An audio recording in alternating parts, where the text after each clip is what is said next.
Nous allons maintenant débuter la 4e série d'interventions. Je cède la parole à la députée de Bourassa-Sauvé pour 5 minutes. Merci, Madame la Présidente. Bonjour, Madame la Ministre. Bonjour, chers collègues. Donc, nous sommes ici pour vous entendre, Madame la Ministre, sur vos priorités.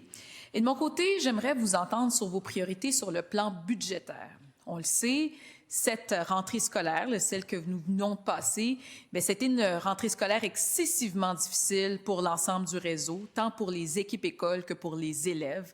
Plusieurs ont parlé d'une des pires rentrées scolaires des 15 dernières années, donc ça vous donne une idée d'à quel point, pour bien des gens dans le réseau, mais ça a été excessivement difficile.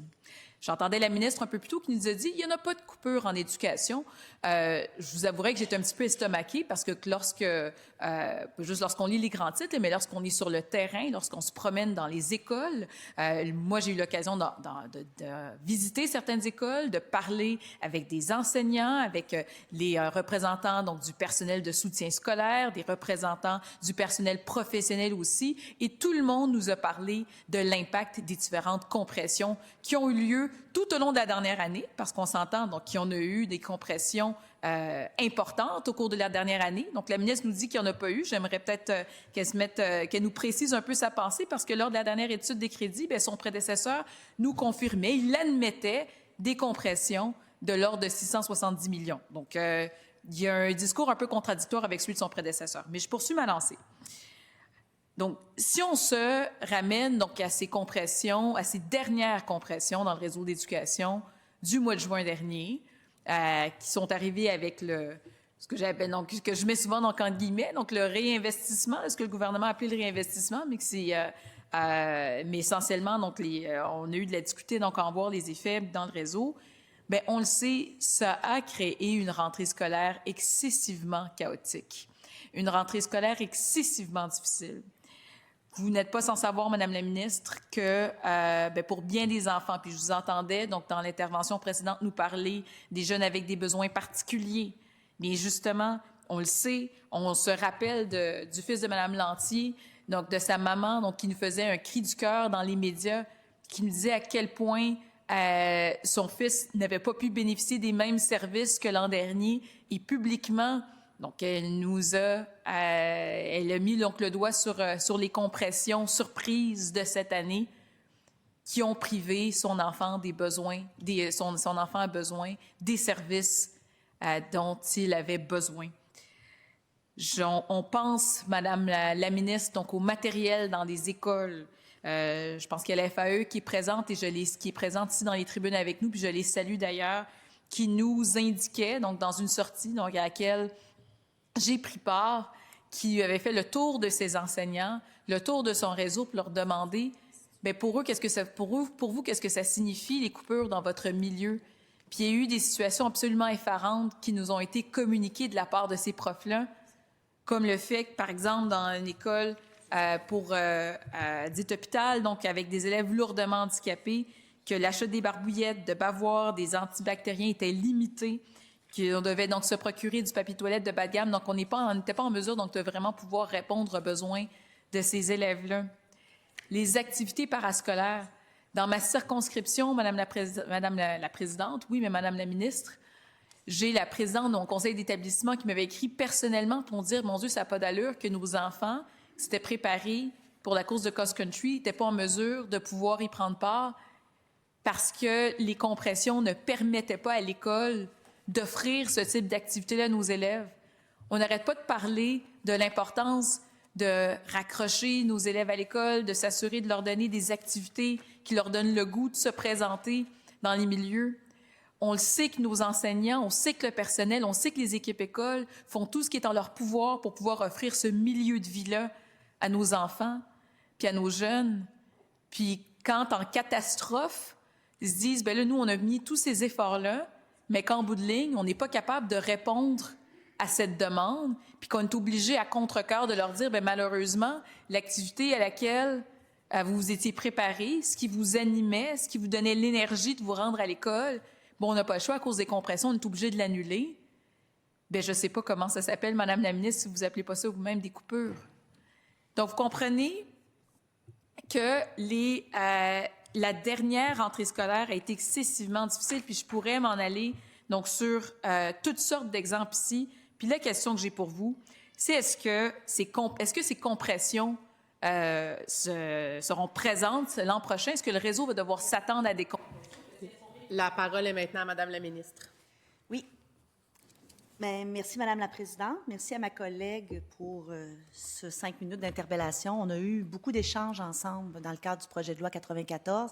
J'ai eu l'occasion de le mentionner en discours d'ouverture, donc je le répète ici. On est capable d'échanger, puis on est capable de trouver des solutions. Et je l'ai dit, même si des fois on a des visions fort différentes de la façon d'y arriver, je demeure intrinsèquement convaincue qu'on partage, moi et elle, le même objectif, c'est-à-dire la réussite et un meilleur réseau scolaire public pour la réussite de nos élèves. J'ai eu l'occasion aussi de le mentionner. J'ai fait presque un premier 5 minutes sur le budgétaire tantôt. Et il n'y a aucun monde, Madame la présidente, dans lequel j'évolue où 58 % d'augmentation d'un budget depuis 2018 va être qualifié de coupure. Est-ce que les besoins sont grands? La réponse est oui. Est-ce qu'on pourrait, comme je le disais tantôt, théoriquement sur papier, si la capacité de payer des Québécois était illimitée, ce qu'elle n'est pas, pourrions-nous en ajouter toujours plus, toujours plus? La réponse est probablement oui, mais on vit dans un contexte budgétaire qui est fort réel, dans lequel tous les Québécois doivent vivre, dans lequel le gouvernement a plus qu'une seule mission, même si la santé et l'éducation, pour moi, ce sont des priorités du gouvernement, et ça se reflète d'ailleurs dans la part du budget qui est allouée à ces priorités-là. Et donc, on doit travailler. Je dois répéter que pour moi, les directeurs généraux des centres de services scolaires sont responsables et imputables de la gestion de leur budget. Ce sont des gestionnaires qui sont mis en place justement pour s'assurer que ces budgets-là sont maximisés. C'est à eux de faire des choix. Il y en a qui réussissent, il y en a qui y parviennent très bien dans le contexte actuel, Madame la présidente, où les budgets ont été augmentés, mais les besoins aussi ont augmenté de façon très grande. Donc, on doit travailler dans ce contexte-là et on va continuer à travailler. Qu'est-ce que j'ai fait dans les 60 premiers jours, Madame la présidente? J'ai écouté et j'ai agi. Pour ça que c'est une de mes priorités. Oui, pour moi, écouter et agir, ça peut être une priorité.